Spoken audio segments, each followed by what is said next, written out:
Esmond here for Winners and Whiners, trying to make you a better. Hey, keep the wheels on the ground. Land the plane on the wheels. Play safely is what I'm trying to get at.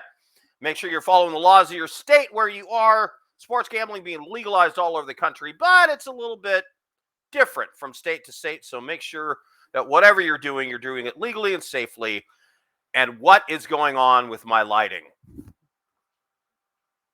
That looks really odd to me. Okay, well, it's coming and going. I don't know what I can do about it. So, Loud Husband here again for Winners and Whiners.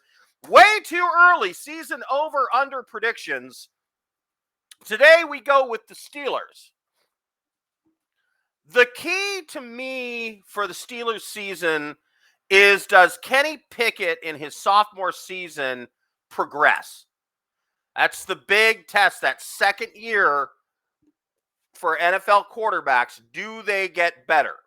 For the purpose of this analysis, I'm going to say yes. He played better in the second half than he did in the first. His confidence kind of growing. And here's the other thing for me. You know, Mike Tomlin in 16 years with the Steelers has never had a losing season. 16 years. And he's never had a losing season.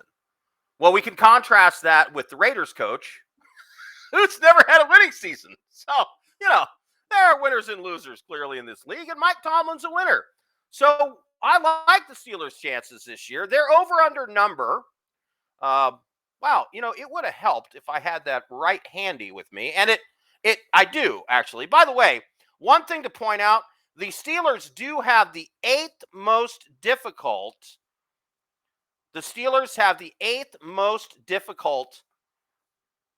strength of schedule. Their over-under number is 8.5 wins.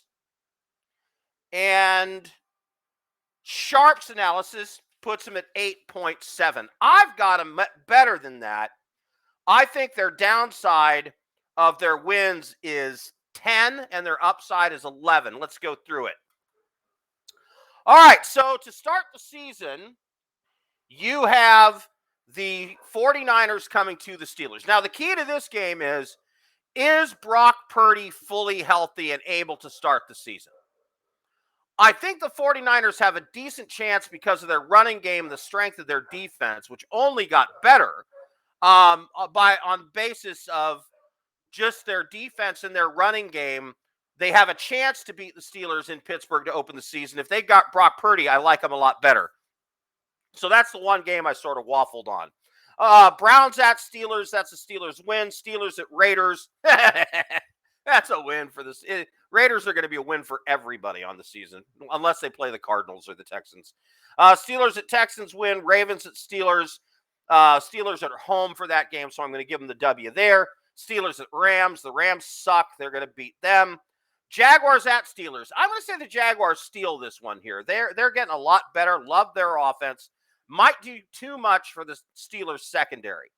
Titans at Steelers. Their Titans are on the way down. They're going to win that game. The Steelers will. Packers at Steelers. I don't trust the Packers yet with the young quarterback. I'm going to give them the win there. Plus, it's in Pittsburgh. Steelers at Browns. I'm going to say they lose that game in Cleveland. Steelers at Bengals, that's a loss. Cardinals at Steelers, easy win. Patriots at Steelers, win. Steelers at Colts, the Colts aren't ready for prime time, win. Bengals at Steelers, Bengals are too much for them, that's a loss. Steelers at Seahawks, I don't like them going to Seattle late in the season, that's a loss. Steelers at Ravens, and this one I'm going to give the Ravens. I'm going to give the Ravens the game at home to close out the season. It's January 7th, it's going to be freezing cold. And I just like the Ravens to win that game. So we have an upside of 10 to 11 wins for the Steelers, a downside of 6 to 7 losses. So I'm going to say Steelers over the 8.5. I'm Loud Esmond for Winners and Whiners. That's your way too early over-under wins prediction for the Pittsburgh Steelers. I'm Loud Esmond, trying to make you a better.